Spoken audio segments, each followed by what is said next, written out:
le rêve de Lionel Messi s'est arrêté.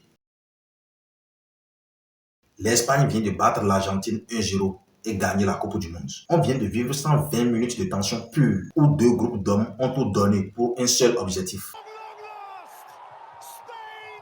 Et il y a ce but de Ferran Torres à la 106e minute qui a explosé tout le stade entier. Et les supporters de l'Espagne vivent des émotions inoubliables.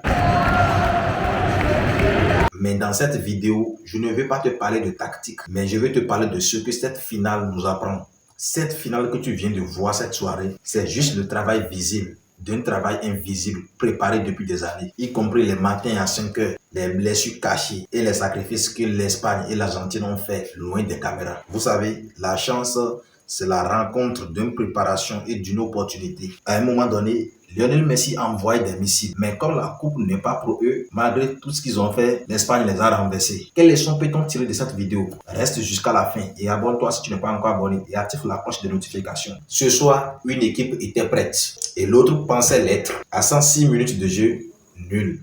Des occasions manquées, des tirs repoussés. Et c'est là, à un moment où tout le monde commençait à penser au tir au but, que l'Espagne a fait la différence. Le stade entier retenait son souffle. La différence entre un champion et un talent gâché, ce n'est jamais la technique, c'est la capacité à rester calme quand un pays entier crie à la 106e minute de jeu. L'Argentine a terminé ce match à 10 après un carton rouge qui a changé le visage de la finale. Et ce qui compte, ce n'est pas qu'elle soit tombée. Tout le monde tombe. Ce qui compte, c'est ce qu'il a fait dans les minutes qui ont suivi. Elle n'a jamais arrêté de pousser. Marc Aurèle disait, l'obstacle sur le chemin devient le chemin. Chaque échec dans ta vie n'est pas la fin de ton histoire. C'est un chapitre, rien de plus. Le but de Ferran Torres ne vient pas d'un seul homme. Nico Williams centre et remet de la tête. Et Torres finit par une reprise foudroyante. Un système, une confiance et un sacrifice collectif. Et de l'autre côté, dans les derniers instants, c'est Messi seul qui a tenté d'envoyer des missiles vers le but d'Espanyol, cherchant désespérément à réécrire l'histoire à 39 ans. Et toi, combien de fois dans ta vie tu as voulu tout porter seul? Une finale te rappelle une vérité simple. Même les plus grandes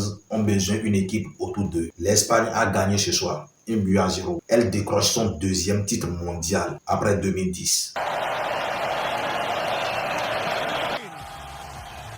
Et l'Argentine reste avec les regrets et peut-être avec la dernière Coupe du Monde de la carrière de Lionel Messi.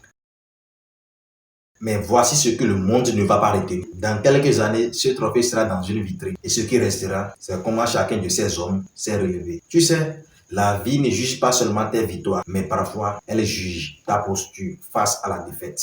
Alors, retiens ça. L'Espagne championne du monde. L'Argentine et Messi éliminés à un but après. Chacun a quelque chose à t'apprendre ce soir. La préparation avant la gloire, le calme avant la tempête, la chute avant le relèvement et l'équipe avant le go. Cette finale n'était pas qu'un match, c'est un miroir. Alors nous sommes presque à la fin de cette vidéo. Si c'est la première fois que tu me suis, abonne-toi. Si tu es encore plus gentil, like la vidéo et dis-moi en commentaire ce que tu penses de cette victoire. On se voit dans les commentaires. Ciao.